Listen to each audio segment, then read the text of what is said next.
Good morning from, I'd like to say sunny Milton Keynes, but yeah, still very black outside. It's so early on Friday that it's actually still Thursday, if that makes any sense. 6 a.m. I'm a bit groggy, but we'll be okay. We'll get going. Let's take a look at this track.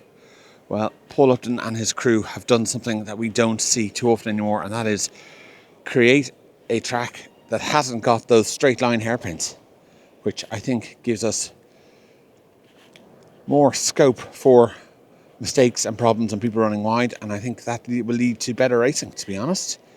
Also, the positioning of some of these jumps, I think, will mean that we will have some overtaking. It does look a little bit unorthodox. There's a lot of red in comparison to some of the other tracks we've seen, but I would have to say at first glance,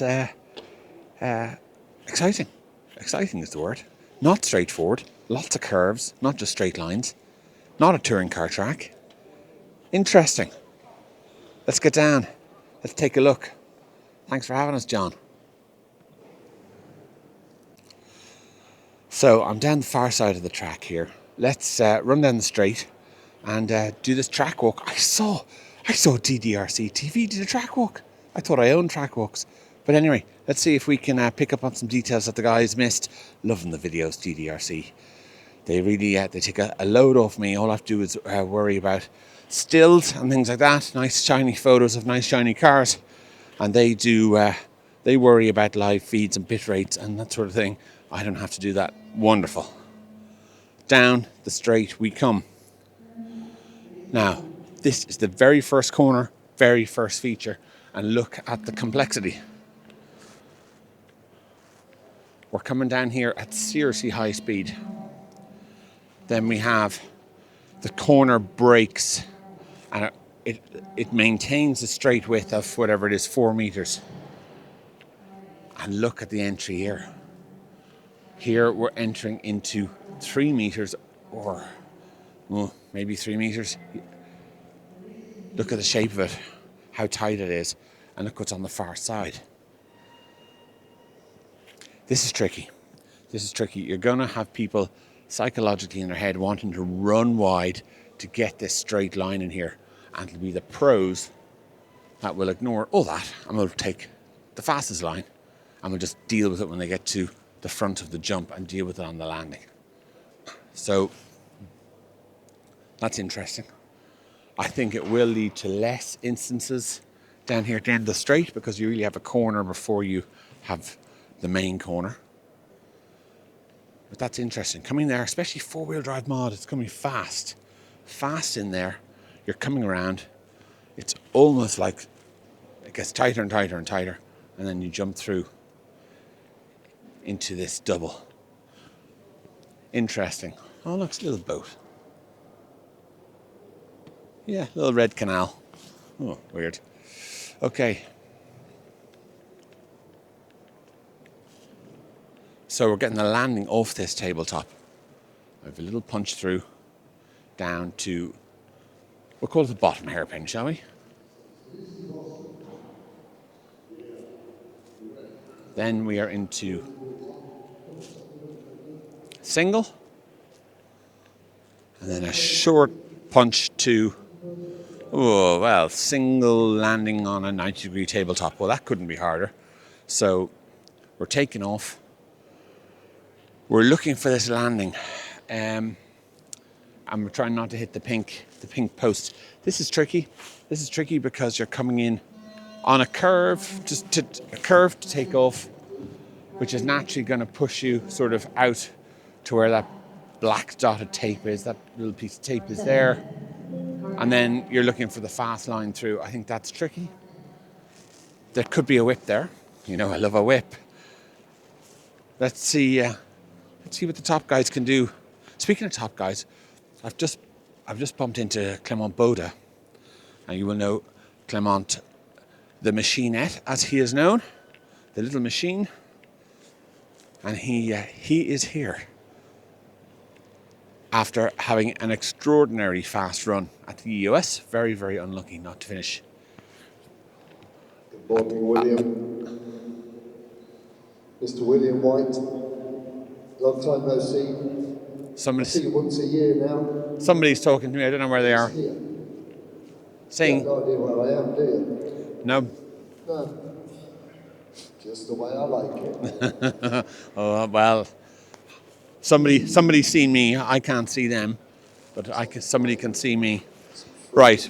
Then look, we have a little single just to upset the car, slow things down a little bit, and we're into left right before the major hairpin.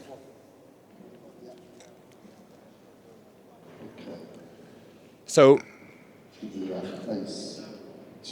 round to the right, up over the jump. This is always a major feature. The run-up is medium short. I think with still a four-wheel drive's clearing it. Gonna cut through, Muzzy. And then we are down the ramp, single. Hopefully you can hear me. Somebody's talking to me, not sure who it is. Yucky. So we're coming around to the right. Then we have a little lip, just that pink line just has a little lip on it. And then we're onto this. Let's see if I can show you the surface. So it is slick. It looks rubbery. It does have a little give to the surface, if you can see that. But it is, I would not call it grippy at all. It's loose. Yes, it is. So that's going to be interesting to see. It's definitely going to slow things down. Then we have another little single, only small little steps, and a punch down to, well, what is this? This is half single, half short tabletop. Anyone who's on the line, it's just going to be a little single, almost a roller. Nobody hopefully is going to be out here turning it into a tabletop, but you know, you never know. And they are going around to the left, round to the right. And now another surface. So what's the idea of this? It looks like carpet. Oh, it's Astro. It's like mossy Astro. I bet that was you. You know that would drive me crazy. Ah, now I know who was talking to me. Mate. What? It's Matthew Owen, and he's doing some sort of stand-up comedy routine. Was that planned? Has he been booked? Is he getting paid? So pleased to see Matt, one of those really, really nice guys. I know back when I was just a racer and didn't have a camera in my hand, we went over and visited him at the Silverstone Club on a club night, which sort of fitted in with other things we were doing at the UK at the time. And he couldn't have made us feel more welcome. And he actually even excused us from trying to put the track away at the end, which all the club members do, but of course we helped them, which I remember well. It only took about 5 minutes to leave all those people. So, lost my train of thought. Let's just go back over the last few corners. We've come out of that, or what we will call the slippy section, though I'm not sure how slippy it'll be, we'll see. We've come over the roller tabletop thingy, roller for some, tabletop for others, and we've slalomed back. This could be extremely high grip. I'm not really sure, not sure what the point of this is, but let's see. And now we're going to punch through over the wavy jump. I remember this from last year. It's, you know, you go over it 100 times, 99 times, you're absolutely fine.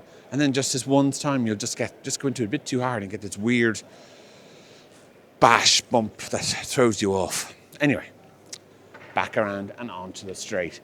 Well, that was an unusual track walk, thanks to Matt Owen, but we'll get our revenge. We'll catch him when he's least expecting it over the weekend at some point and make sure that the 120-odd thousand people that view this channel on a regular basis see exactly all of what he's been up to. So, that's the track. Yeah. It didn't look great in the pictures. I think it's absolutely fine. I think it's going to run quite well. I think it's a typical Silverstone track. It's not just pointy hairpins where everybody just picks out the cone and just does a 180. There's a lot of thought in this, but it's going to be fast. It's going to be fast. That slippy section down there is fooling no one. That is full broadslide in 4-wheel drive, and I don't think it's going to be a major issue in 2-wheel drive. Of course, the first few drivers kind of spin out in it, of course, but I think generally speaking, not going to be a huge issue. Not sure what the green stuff is about. It's just loop AstroTurf. It's like ultra grippy carpet. I'm not sure what's going to happen there. We'll see. And the 90-degree tabletop sort of thingy, I think this might be hard for a lot of people. Top drivers, no issue. Come in there, keep it tight. Not even a whip required, just get it up on top. But I think you're going to get racers with kind of pushy setups, rear bias setups that are come out of this corner, are going to push wide, are going to end up right out here, hopefully on the top of the tabletop, but certainly offline. Right, well look, let's for the first time today, as the big group of young guns check out the track. There's Jas Miguel. We'll have to have a look at his Agama prototype car. Big thanks to the sponsors. Look, the sponsors are all listed there on the bottom of the website. Can't thank them enough. I just get more and more and more support, and I've no idea why. This, it's absolute dribble, but they like it. That's the main thing.